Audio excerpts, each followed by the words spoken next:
has the call. Thank you, Mr Speaker. I thank the member for Elder for her question. Mr Speaker, one of the things that we have sought to do since coming to government some 3.5 years ago was to reposition the National Parks and Wildlife Service and the Department for Environment and Water more broadly on practical on-ground outcomes. Practical on-ground outcomes that would deliver greening in our urban communities, strengthen the resilience of our national parks and ensure that we were better positioned to respond to a changing climate, to the threat of extinctions from biodiversity decline and such threats that are present in the 21st century here in South Australia. And so that's what we went about doing, rebuilding the frontline workforce of the National Parks and Wildlife Service, actually reinstating the National Parks and Wildlife Service that had been largely subsumed into the department and lost the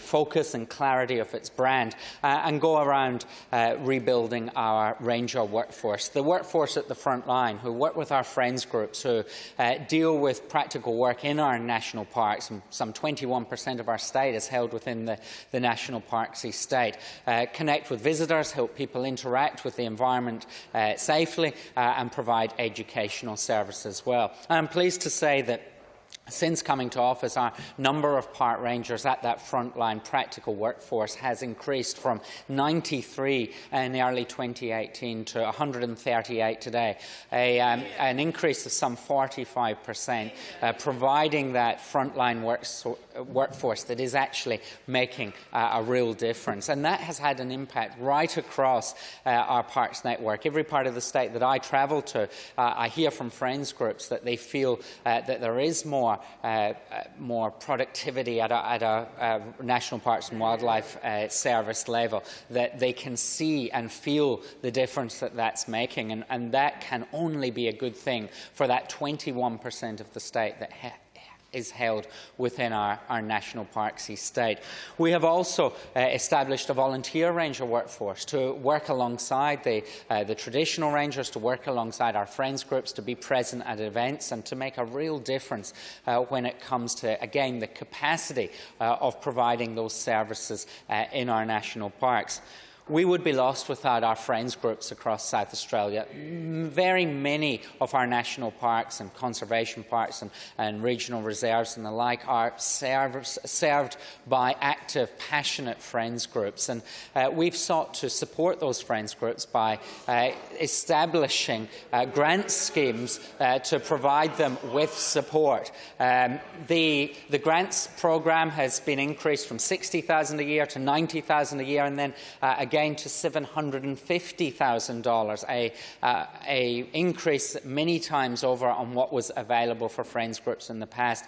I'm most excited about the partnership grants, which are requiring friends groups in the National Parks and Wildlife Service to work with NGOs and local councils, landscape boards and other potential partnership bodies to have multi-year grants that allow them to put in place a work plan that can really make a lasting difference to the resilience of our parks, coupled with our grassroots grants through our landscape boards and all our landscapes boards in Green Adelaide are required by legislation to provide grants. We're really providing, for the first time in recent decades, a significant amount of resource to our friends groups and our National Parks and Wildlife Service to provide that climate resilience, to provide the biodiversity recovery, to deal with the feral plants and animals which are a threat to our national parks.